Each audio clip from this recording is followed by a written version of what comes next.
Welcome to the Texas High School Football Coaches Show on Lone Star Gridiron.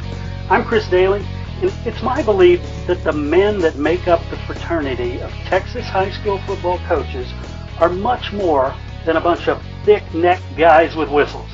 They do so much more than teach technique and the X's and O's of football. They take young boys and change them into young men of character. They get kids to believe in themselves, to trust others, and to put others ahead of themselves. Texas high school football coaches are unique in how they impact the lives of these athletes as well as the generations those kids touch. In this show, I sit down with a different Texas high school football coach each time and learn about them. Not their record, not their on-field accomplishments, but who they are and what they believe and what it means to be part of the greatest sport in the greatest state.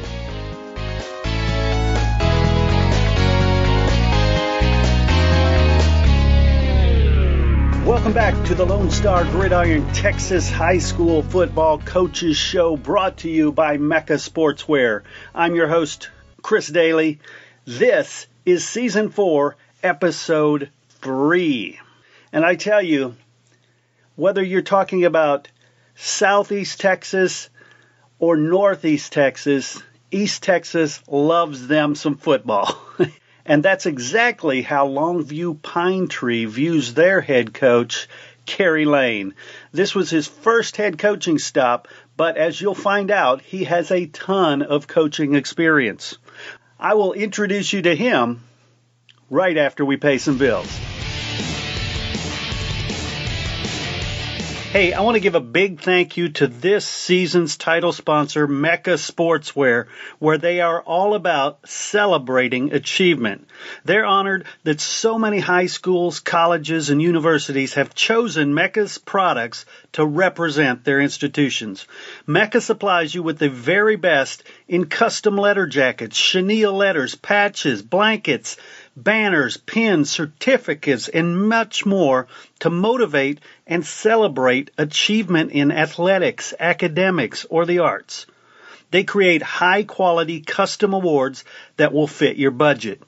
To see why so many great schools around Texas choose Mecca Sportswear, call Sherry Armstrong or Billy Armstrong at 210-651-6592. Mecca Sportswear, the premier suppliers of letter jackets and awards for over 40 years. LoneStarGridiron.com. Access the complete history of Texas high school football, over 100 years of information, win-loss records, coaching histories, individual stats, records, and more. Lone Star Gridiron, the authority on Texas high school football. All right, everybody, join me in welcoming Coach Kerry Lane from Longview Pine Tree to the show. Coach, how are you doing this morning? Doing well. How are you? I'm doing great. I get to talk Texas high school football. It's a pretty good life. Absolutely. As you know, on this show, we don't really talk about your team this year. We instead want to focus on you as a coach, your history, your background, your philosophy, what makes you tick, things like that. So where I like to start is your first involvement with football. It could be from the Pee Wee League on up to first time you ever played the game, learned anything about it. Growing up in East Texas, I don't remember a time when I wasn't playing football as a kid. I think playing in the backyard and playing in the neighborhood and playing where I had an older brother, so playing with him and his buddies was kind of, I guess where you could say I first fell in love with football. I grew up in Union Grove, and I lived in a little trailer house right on Highway 271, and we're about a quarter mile from the school, from the elementary there where I went to school, and the football field was, at that time, was on the elementary campus, and we would go squeeze through the gate. And so growing up, I played just about every day on the field that I played my high school football on with all our friends in the neighborhood. Nice. That was my first experience with football and just playing the game all the time. Cool. And then somewhere along the line, you decided, hey, I think I'd like to do this for a living. What was that transition like? I really don't remember the time it actually popped into my mind that that's what I wanted to do. I had a really good relationship with my high school coaches, coming from I guess you could say a single mom household and kind of growing up without a lot. I really clinged on to my coaches, and to me, they were the best men around. They were the smartest, they were the toughest, they were the best dads, the best husbands. They just were guys I really looked up to, and so I don't remember a time when it just clicked and I thought I wanted to be a coach. But I just do know that I always kind of admired my coaches, and as I was going through school, and I went through a phase where I was a biology major, so I wanted to go be a dentist, or I wanted to go do this or that, and I just kept coming back to the love I had for being involved in athletics, not necessarily just football, just involved with a group of men for a common goal. Right. So where did you end up going to college? I went to school at Stephen F. Austin, out here in East Nice. Yeah. I'm a lumberjack myself. There you go. My wife and I both are lumberjacks. I love it. Yep. I love it. And what's nice is being around East Texas, there's always some great football on Fridays. Absolutely. Yeah, that's it's everywhere, for every level. You're going to see talented kids, you're going to see tough kids, you're going to see coaches doing it the right way. It don't matter if you're 6A or 1A. Around here, football is important, and it's important to entire communities, and so it's a great place to grow up, and it's definitely where I wanted my two boys to grow up, and that's why we're back here. I love it. So if you could, from the time you got out of college, take me stop by stop, every position you've held up till now. Okay. I got my first job right out of college at Waskom High School, right on the state line. I knew the guy that actually was my superintendent when I was in school. He had retired from being a superintendent and got back into coaching. He was a former coach. Mm-hmm. And so he was there, and I had a connection there, and they had a junior high job for me. And right out of college and not really having any connections or anything, that's where I got my first job, and it quickly turned into a high school job with quarterbacks and running backs. And then and I was there for 1 year. I head coach West. And then so from there, I went to Gladewater to work for Scott Calloway. Nice. For 1 year also, because he left and went back to Mesquite after that year. And so there I coached receivers in secondary at Gladewater, taught science class. And then from there, I would say that's really where my coaching career took off. I was kind of at a point where I loved coaching, but, fixing to have a child and newly getting married, and I had some opportunities to go work in the oil field and maybe go do something else that was, a little more money. And so I kind of leaned on that, and it was really my wife that just said, no, you'll be miserable doing anything else, and you need to stick with it. And she kind of was the one that talked me out of, I was going to go be a safety man for a guy that I grew up with. And he taught me out of it, and I went to work at Art, Texas for Doelle. And that's when I really fell back in love with coaching and just knew that I was doing exactly what I needed to do. I loved it at Art. I loved working for Coach Irwin. He's a great guy. We had good coaches on staff, great superintendent, great principals, just a good school. It reminded me a lot of where I grew up, just a lot of good people. And I really enjoyed my time at ARP, and it was really my goal to stay at ARP for a long time. I really liked it there, and we were good, and everything was going well. When I was Jeff Traylor called me in May of 2012, I guess, and told me that he had a spot recently come open, a receiver job on his staff, and that was the first phone call he was making, and basically informed me that he didn't get told no a lot. and I wasn't going to be the first, or I wasn't going to be one of the two people to tell him no either. Nice. And so I went to work for Jeff in 2012 at Gilmer, and really broadened my scope as a coach. Really, I learned a lot of great things at Art, and I really enjoyed that. And then Gilmer, it just really took off, just being on staff with those guys that had all been together. Alan Metzel, the offensive coordinator, he was my quarterback coach in high school at Union Grove, so I had a really good relationship with him already. And I had worked camps with some of their coaches, so I kind of knew them. And getting there and working with those guys, and Coach Turner kind of took me under his wing, and we were up there till midnight every night, him teaching me how to really coach ball at a high level. And so that, I would say, that's what really springboarded my career. I just fell in love with it.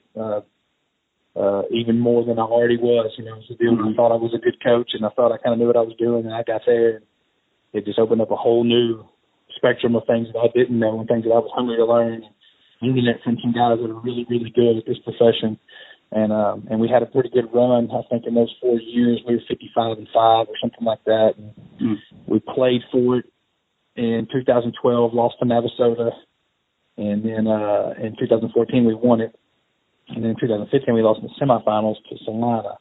We had a pretty good run there at Gilmer. You know, Coach Traylor left in 2014, but most of the staff stayed intact for the 2015 season.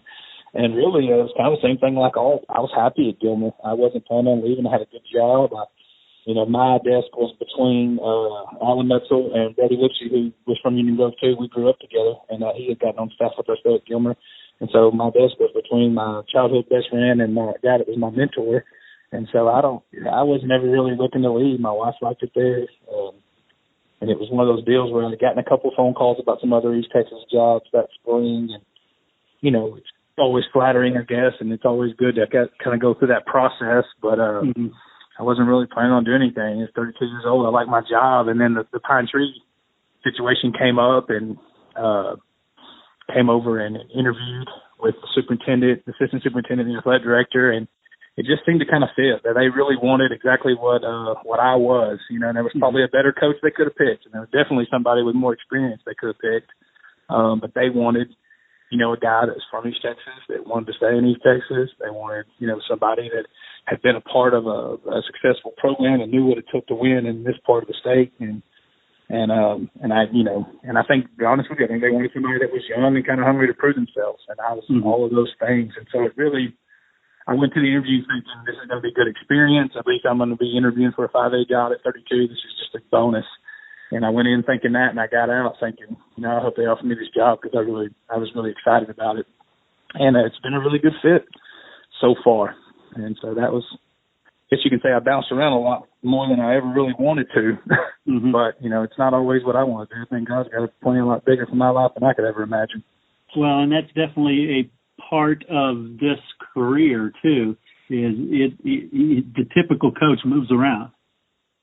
Yeah, unfortunately it is. You know, that was never my goal. I wanted my boys to go to the same school for a long time and grow up kind of how I grew up, in a tight-knit community and all that. But, you know, Coach Metzel told me one time, as soon as you think you got it figured out, God comes and moves you over and says, here, get after it, you know. You're not done growing. And that's exactly what every job I've taken, every time I've had to move, it's just been a growth process for me. You know, so it's probably been it's been a blessing. I probably could have gotten, you know, comfortable or stagnant if I would have stayed too long. And that hasn't happened. I've been constantly growing. So it's been good. So in Pine Tree, it's kind of a challenge there, because you've got a program that hasn't been a power. I see, looking at your record, it's been improving every year. In fact, I think you had the best record in over a decade this last season. So how do you change the mentality of that community, that school, those athletes, the coaches, to become regularly winning?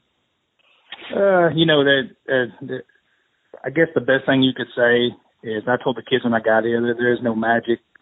There is no magic pill. There are no special plays. You know, there is nothing that we did at Gilmer that was any special than what anyone else does as far as football. You know, it's everything else besides the football. And I looked at Pine Tree as a huge opportunity because of what you had said. There hadn't been a lot of success. There had been a lot of turnover. The school dynamic has changed a little bit here from what it used to be. And so I just saw it as a huge opportunity for growth. Yeah. And it's been that. You know, these kids here are no different than the kids at Gilmer or than they were in ARP or whatever. Kids are kids. They want somebody to believe in them, to buy into them, show up every day. You know, they need something consistent in their life. I know as a 14, 15, 16-year-old boy, that's exactly what I needed. I needed consistent men to show up every day and show us how to work and be tough and be disciplined and care about something more than yourself. And that's really how it started here. I had a simple mind. Literally, I had the mind frame of, you're not going to come in here and flip it over and win a state championship in 2 or 3 years, you know, realistically. So instead of trying to turn it into Gilmer overnight, I literally picked out the 5 most important things I thought to a football program. Mm-hmm. And I said, we're going to get those 5 things accomplished in year 1. And then in year 2, we're going to add a couple more. And then in year 3, we're going to add a couple more. And in 4 years from now, you're going to look up, and this thing's going to be rolling and Jen. It's going to look and sound and be exactly like what a top-level football program is supposed to be like. But it's not going to happen overnight. And I think the biggest thing I did was I hired coaches that care about kids. Yeah. These coaches knew from the time I got here, I cared about them. It was more than just football, getting to know kids, develop a relationship with them. And that's just the way I've always coached. And I think that's exactly what Pine Tree needed when I got here. And so it was a great fit. Nice. Well, you mentioned when you were a young man, coaches playing a big role in your life. As you've become a coach and moved on through various jobs, if you could, pull out some of those coaches that have been an influence in your career and what you picked up from them. Oh, man, there's several. Brian Griffin, the first athletic director I worked for, he was actually the basketball coach at Waskom, and he was the athletic director. And he wasn't a football coach, but I learned a lot from him just on dealing with people, how he dealt with the staff. He wasn't separated from the football coaches. He was very involved, very passionate, loved. I wasn't overly fired up about coaching in Waskom. I kind of took the job because I needed a job, and we had played against them when I was in high school, so I wasn't I didn't think the town was that great of a place, to be honest with you. We beat them pretty bad when I was in school playing them, and I just didn't think it was anything special. But the way he just loved that place, and he loved the people there, and I remember getting there and going, man, this guy's he's a guy that's committed to this town, and I watching him in basketball practice. The way it was organized and structured, and that was probably the first time I was like, man, this guy can coach. And so he was the first one for sure. Obviously, Scott Calloway at Gladewater was a great guy to work for. Learned a ton from him on just how to treat people and how to do things the right way all the time. A man of high character. And then going to work at Art for Doelle was big time. Dale's been there a long time. He treats kids the right way. He works them hard and makes them be disciplined. So I learned a lot from him. Brian Keith was our basketball coach at Art. Had won a state championship there. He coached our linebackers in football. He was a guy that was, kind of old school, kind of rough, tough, but the kids really responded to him, loved him. I learned a lot watching him coach. And then at Gilmer, and the staff is just full of guys you can learn from. Obviously, Jeff at the top. It was an everyday clinic on how to be a head coach working for Jeff Traylor. Every day, watching how he operated, watching how he handled certain things. Just the expectation he had for everybody in the building was so high every day. You had to step your game up every single day you came to work, and because of him. And then, our offensive staff at Gilmer when I was there, Matt Turner, Alan Metzel, Kurt Traylor coaching O-line. It's just some great guys with great football knowledge and great experience, and I think good coaches try to learn something from everybody they're around, good or bad, and I've been amazingly blessed. I was around a lot of good ones, and so sit back and watch how they do things and make it your own. And so being at Gilmer I can't imagine a better high school staff than what we had at Gilmer in 2012 through 2014. It was special. Mm-hmm.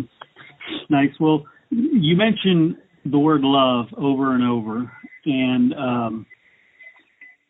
has that always been the focus for you, or have you been more like most coaches who, when you first start, it's all about the X's and O's and wins and losses, and somehow it transforms into loving on kids and staff?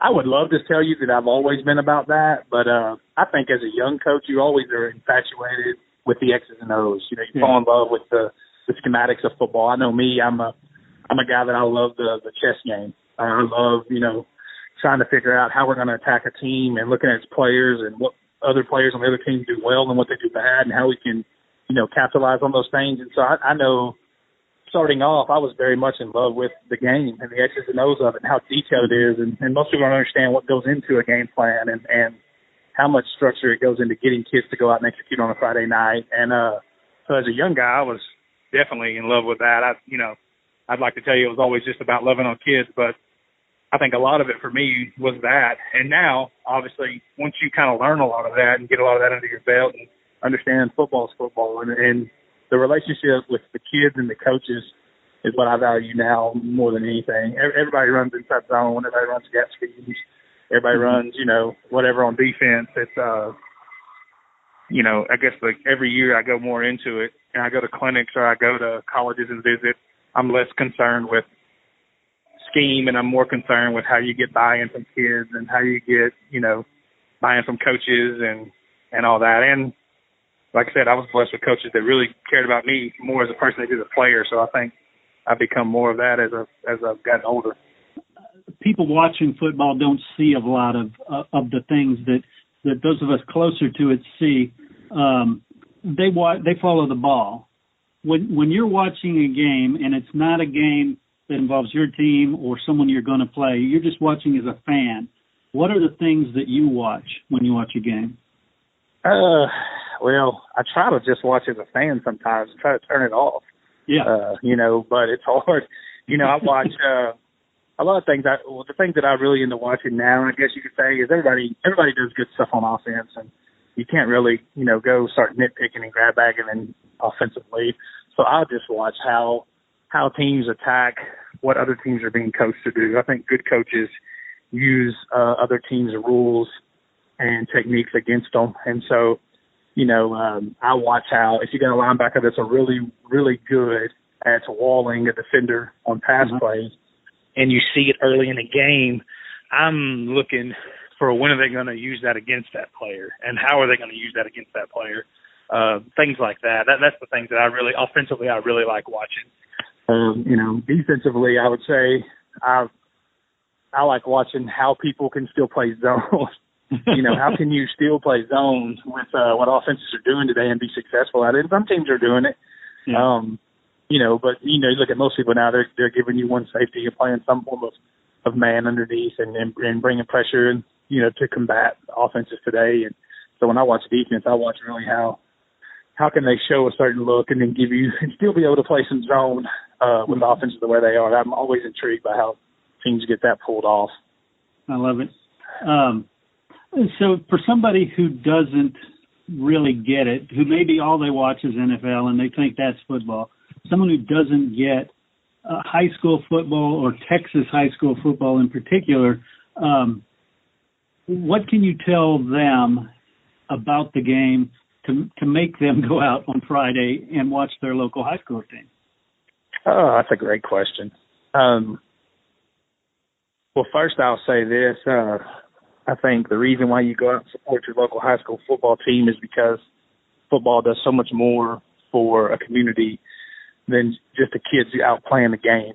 You go to a Friday night football game in an East Texas town for sure, and even, it's probably the same in some of your city schools, but everybody's involved.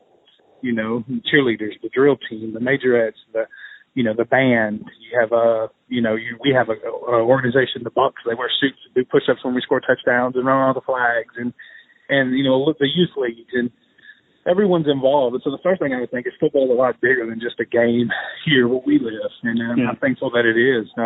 It teaches so many of these young men about life and about how to be tough, and gives the community kind of a gathering point, I guess you could say, to get together. And so I would say why I watch football would be because it's a lot more than just football. The whole communities are coming together. You got kids that grow up in different neighborhoods and maybe parents who have completely different backgrounds and maybe wouldn't speak on other occasions. And then they're hugging in the stands in football, at a football game because, we scored a touchdown or whatever. It brings people together. It's such a huge uniting force. And that would be the first thing. And the second thing I would say is everything you see those kids do out there on a football field on Friday night has taken hours and hours of work and preparation. I think most people don't understand. When you see a kid run a play on Friday night, that's not something they drew up on the sideline. I think a lot of people think, well, they made an adjustment and they started running a new play. No, you better have your answers built in. You better have your answers built in April if you want to get them executed in August and September. And so I think when you see a kid perform at a high level, I think you can respect the amount of work it took to get that kid at that high level, the amount of work it took from the coaching staff and from the young man. Yeah. When you see a kid perform at a high level, it's you're not just going out there and drawing up plays. Any play that's run successfully, you've messed it up 10, 15 times before you're good at it. And I think if most people understood that, they'd have a lot more respect for what these 15, 16, 17-year-old kids are able to do. Yeah, definitely. A recurring theme in this show is the brotherhood that is Texas high school football coaches. Talk a little bit about that, the networking, the off-season conventions, shows, things like that. I think it's the single thing, besides impacting kids, it's the next biggest thing that makes our profession the greatest in the world. Coaches on Friday night, we always want to beat the other guy across the field. But you'd be hard-pressed to find a coach that on Saturday morning wouldn't do anything in the world to help that guy. It's absolutely a fraternity, and I'm very blessed to be a part of it. Coaches enjoy being around other people who, are similar to them. We understand each other's, I guess you could say, the benefits of the job and the hard parts of the job, and we understand and we respect the work that everybody puts into this, and we respect the work that everybody puts into kids. Everybody got into this because, you love kids and you want to see them be better, and so I think when coaches get together, there's a mutual respect of we're all in this to grow up, young boys into men and do our part in that. And we all understand the huge responsibility that is. You look at the fatherless home statistics and they're just growing rapidly. And so we all kind of value that. And I think when you're around a bunch of like-minded people, it's good. And coaches are all about, seems like we're all about helping. I wouldn't hesitate to pick up the phone and call any coach in our district and ask them a question about something, and they wouldn't hesitate to give me an answer and a good answer. And and that's just huge. There's not a lot of jobs where in corporate America you don't call your competitor and ask them what they're doing to help sales, and if you do, they're probably not going to tell you. Whereas I talk to coaches all the time. Hey, Coach Lane, tell me how y'all do this in off season. Hey, I saw y'all run this play 2 Fridays ago, man. Why'd y'all put that in? Tell me about that, whatever. And coaches are always about, helping each other, obviously, and I think that's pretty rare. Yeah, definitely. So, Coach Lane, you're still a young coach, but let's say you're at coaching school and a brand new coach, fresh out of college, has just showed up, pulls you aside and says, hey, give me some advice. What would you tell him? I'd give him the same advice Jeff Traylor gave me whenever I was getting out of college and I wanted to go work on his staff. Of course, he didn't have any openings because he never did.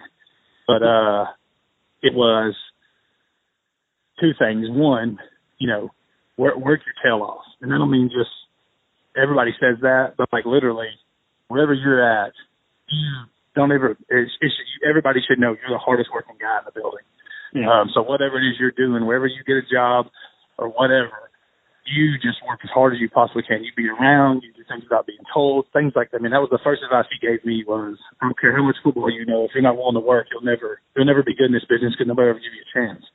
And that was the first one. The second one was really, really good, and it was don't go somewhere where you can get a title and kind of be the man. When you're a young coach, you need to go somewhere where you're the lowest man on the totem pole, and you need to keep finding jobs where you're the lowest man on the totem pole where you can learn, and go somewhere where they do it right. And I thought a lot about that in my career because I didn't want to leave ARP, but I thought, man, if I stay at ARP, am I really going to get better? If I go to Gilmer, I have a chance to really grow. And that was, one of the best decisions I ever made. Go somewhere where they're doing it right and you can be the grunt and you can really work because so you see some coaches get into a 2A school somewhere, and I'm not saying they're not doing it right, but they stay there for 15, 20 years because it's comfortable. And that person's got 20 years experience, but really they got about 3 years experience. And then they do the same thing every year after that. And I thought that was pretty good advice for a young coach, and I'm glad I was brave enough to follow it. Yeah, definitely. Excellent advice. Coach Kerry Lane, I want to thank you so much for sitting down and sharing a little bit of your story with us. Awesome. Thanks for having me. Appreciate what you guys do. Did you play Texas high school football? If you did, you're part of an elite group, the Brotherhood of Texas High School Football. All football players, past and present, who have ever suited up in the Lone Star State are eligible. Go to LoneStarGridiron.com/brotherhood. And thank you for the part you played in the greatest sport in the greatest state. I want to thank Coach Kerry Lane. I also want to thank Mecca Sportswear and all the sponsors of the Lone Star Gridiron Texas High School Football Coaches Shows. They are playing a huge role in helping get the stories out about these great coaches. If you want to make sure to never miss an episode, go out to iTunes, to Stitcher, to Google Play, wherever you get your podcasts, and subscribe to the show. LoneStarGridiron.com. Access the complete history of Texas high school football, over 100 years of information, win-loss records, coaching histories, individual stats, records, and more. Lone Star Gridiron, the authority on Texas high school football.